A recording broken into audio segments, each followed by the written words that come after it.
Hey there, American Healthy Habits family. Today we're tackling something that affects millions of people: ticks in the yard. If you've ever found a tick on yourself, your kids, or your pets after spending time in your own backyard, you know how unsettling it is. These tiny parasites carry serious diseases like Lyme disease, Rocky Mountain spotted fever, and ehrlichiosis. And the problem is getting worse every year as tick populations expand into new areas. Now, I know what you've probably heard. Just plant some mint, or lavender keeps ticks away, or get some guinea fowl. There's a lot of advice out there, and frankly, most of it is either incomplete, misleading, or flat out wrong. I've spent my time researching this topic to provide you with the best information out there, not just blog posts repeating the same myths. Here's what I'm going to cover in the next 30 minutes. First, I'll explain how ticks actually behave, because you can't fight what you don't understand: where they live, how they hunt, and why certain environments attract them. Second, I'll break down the difference between plants that repel ticks versus ground covers that create tick-hostile environments. These are not the same thing, and confusing them leads to disappointment. Third, I'll share what actually works, backed by research and real-world testing: the ground covers that genuinely reduce tick populations. Fourth, I'll expose the popular plants that don't work, despite what Pinterest tells you. And finally, I'll give you a complete implementation strategy: how to design your yard to minimize ticks using ground covers as part of a multi-layered approach. This is a long video because this topic deserves depth, not sound bites. Grab a coffee, settle in, and let's figure out how to reclaim your yard from ticks naturally. How ticks actually work. Before we talk about solutions, you need to understand how ticks operate, because they don't work the way most people think. The waiting game? Ticks don't jump, they don't fly, they don't chase you across the lawn. What they do is called questing. They climb up onto tall grass, weeds, or low vegetation, usually about knee height or lower. Then they extend their front legs and wait, sometimes for days or even weeks. When a warm-blooded animal brushes past, the tick grabs on. That's it. They're ambush hunters with infinite patience. This behavior is crucial to understand because it tells us exactly where the danger zones are in your yard. Preferred tick habitat. Ticks thrive in specific environments. They need moisture to survive because they dehydrate easily. They avoid direct hot sunlight, and they need vegetation to quest from. Here's their ideal habitat: the transition zone between your lawn and wooded areas. Tall, unmowed grass, leaf litter, ground-level vegetation that creates shade and holds moisture. Anywhere deer, rodents, or other wildlife travel regularly. The edges of your property, especially where woods meet lawn, are tick highways. Ticks also concentrate in areas with overgrown shrubs touching the ground, brush piles, wood piles, especially old rotting wood, stone walls with vegetation growing in the cracks, areas under bird feeders where rodents congregate, anywhere your pets sleep or rest outside. The moisture factor. This is critical and often overlooked. Ticks need humidity. They can't survive in dry, sunny, open areas for long. When you see recommendations for tick-repelling plants, often what's really happening is those plants create dry, inhospitable conditions that ticks avoid. A thick mat of aromatic herbs in full sun doesn't repel ticks through scent. It creates a microclimate: hot, dry, no tall vegetation to quest from, and no leaf litter for shelter. Ticks simply can't live there.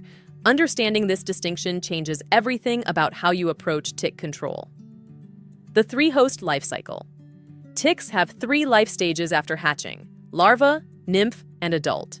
Each stage requires a blood meal to progress.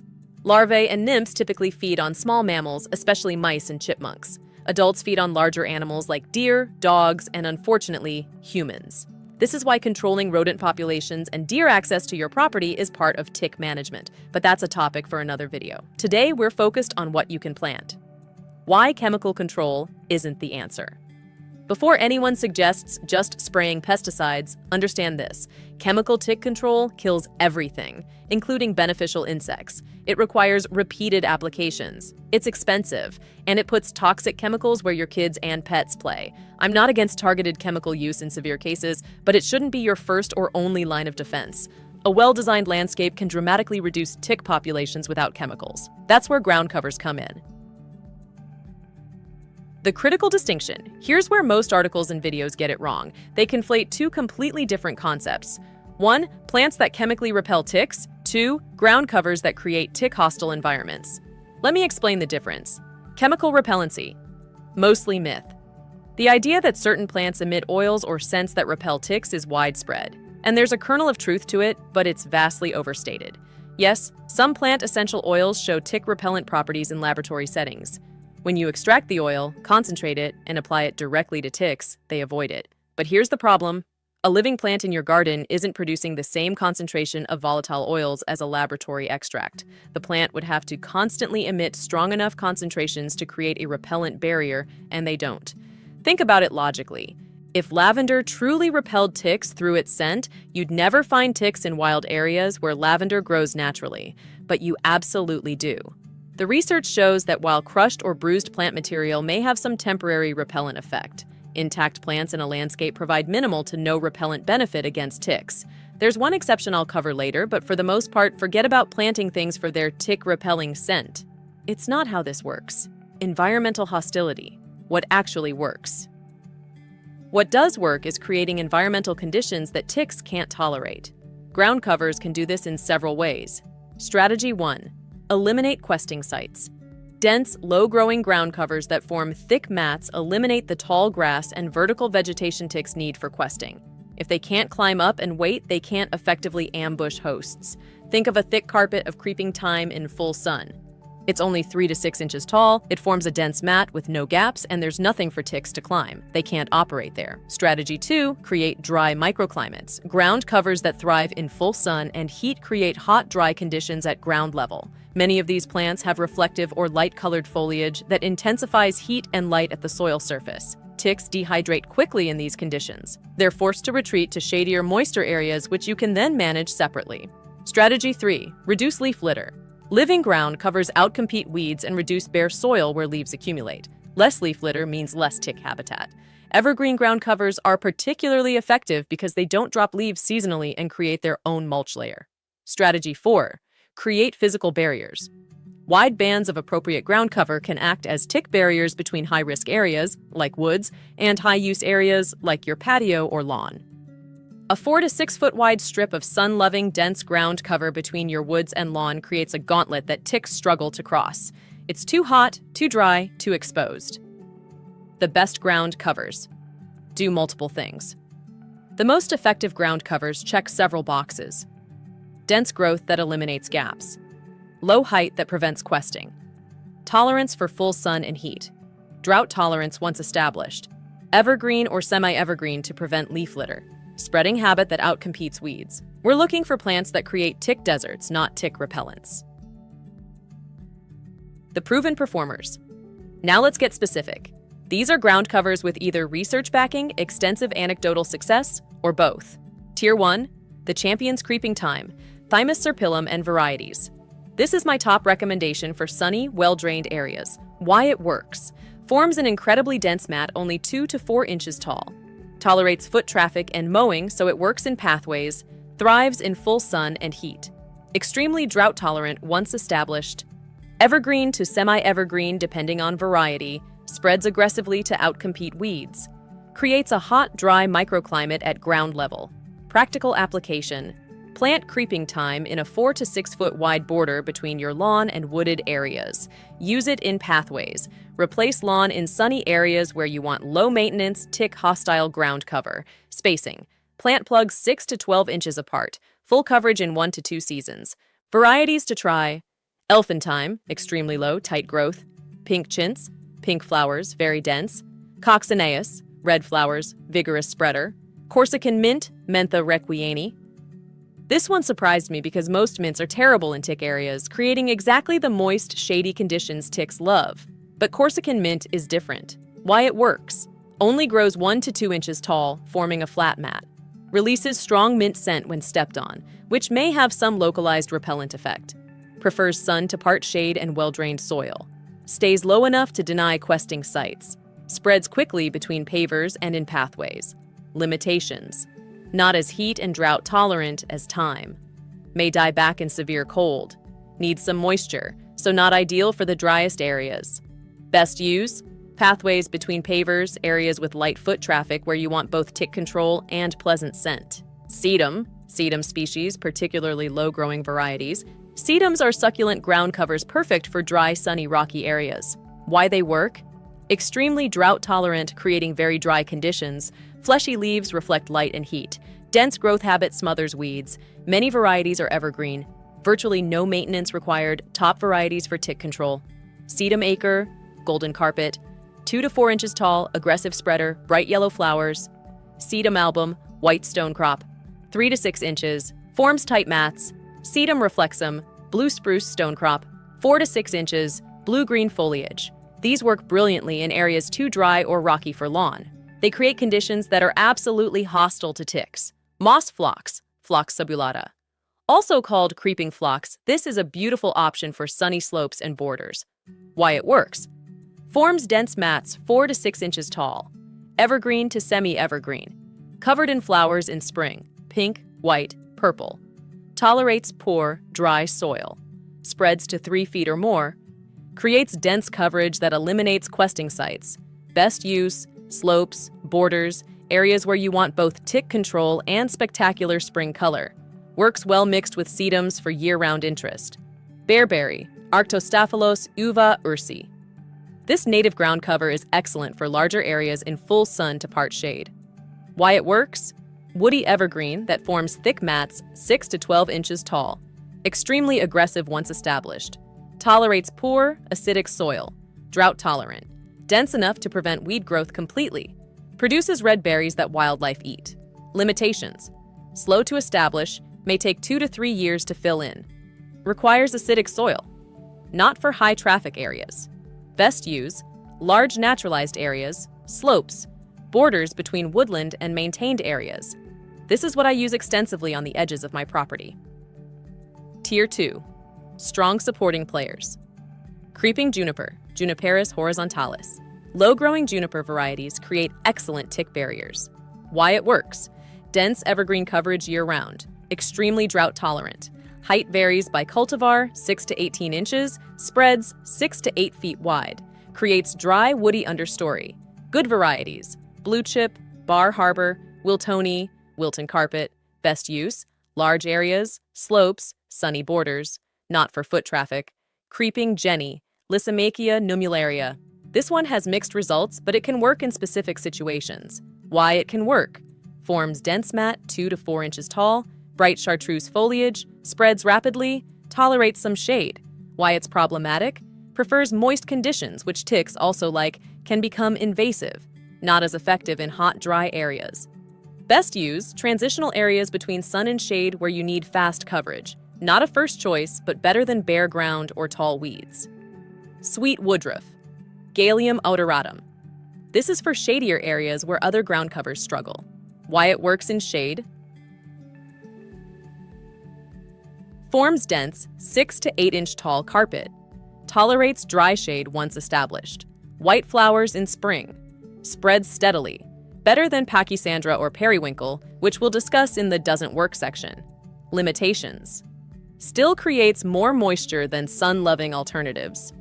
Not as effective as sun-loving ground covers. Best use, dry shade under trees where nothing else grows well.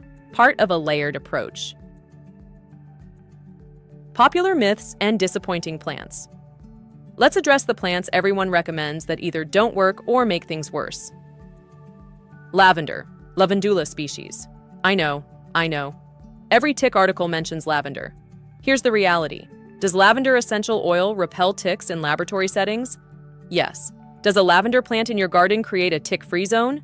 No. Here's why. Lavender doesn't form dense ground cover. It's a shrub. It grows 1 to 3 feet tall, perfect questing height. The gaps between plants allow ticks to pass through. Living plants don't emit concentrated essential oils continuously.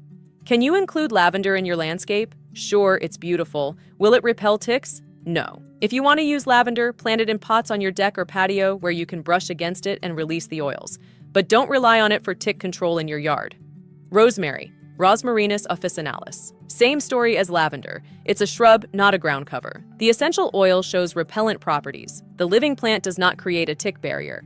Lemongrass, Cymbopogon citratus, citronella oil repels mosquitoes, and lemongrass contains similar compounds. People assume it repels ticks. Problems. Grows 2 to 4 feet tall in clumps. Not cold hardy in most of the US. Doesn't form ground cover. Creates exactly the kind of tall grass ticks love hard pass for tick control. Marigolds, Tagetes species. Marigolds repel some garden pests. They do not repel ticks. They're annual flowers, not ground covers. They create gaps. They don't address tick habitat at all. Chrysanthemums, chrysanthemum species. Pyrethrin, a natural insecticide, comes from chrysanthemums. People extrapolate that growing mums will repel ticks. Reality: the concentration in living plants is too low. Mums don't form ground cover. They're not a solution. Catnip, Nepeticateria. Some research shows catnip oil has tick repellent properties, but as a plant, grows 2 to 3 feet tall, attracts every cat in the neighborhood, who will destroy it, doesn't create dense ground cover, self-seeds aggressively, and can become a weed, not practical for landscape tick control. Pennyroyal, Mentha pelagium, sometimes recommended as a tick repellent. Here's the problem.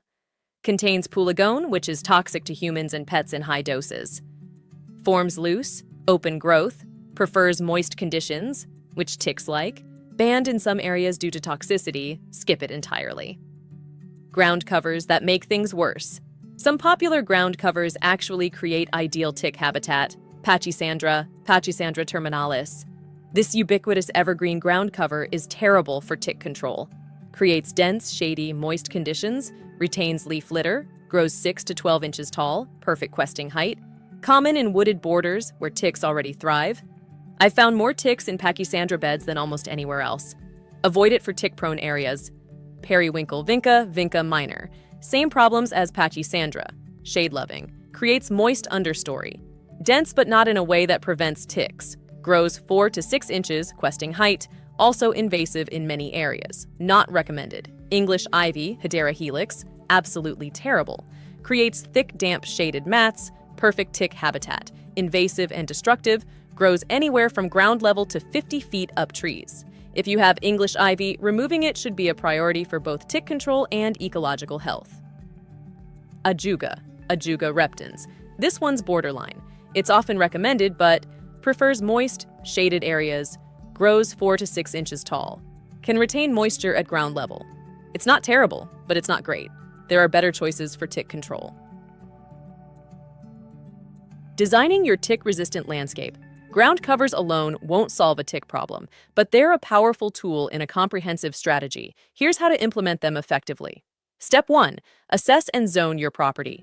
Walk your property and identify high-risk areas, wooded borders, shaded areas with leaf litter, wildlife corridors, transition zones, areas between woods and lawn, areas between sun and shade, high-use areas, where kids play, where you garden, where pets spend time.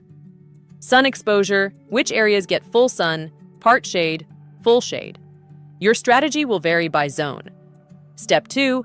Create barrier zones between high-risk areas and high-use areas. Install wide barriers of tick-hostile ground cover. For example, between your woods and your lawn, install a 4 to 6 foot wide band of creeping thyme, sedum, or moss phlox. This creates a gauntlet ticks must cross. Hot, dry, no questing sites, no cover. Along pathways from wooded areas to your house, use low-growing ground covers instead of mulch or bare soil. Around play areas, use sun-loving ground covers in a border to create a defensive perimeter. Step 3. Replace problem areas. If you have Pachysandra or vinca in tick-prone areas, consider replacing it. In sunny spots, use creeping thyme, sedum, or moss phlox.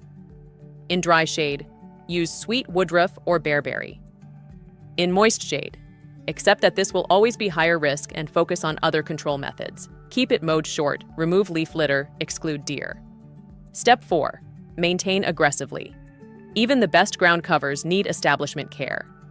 Water new plantings for the first season. Weed aggressively in year 1. Mulch between plants until they fill in. Use wood chips, not leaves.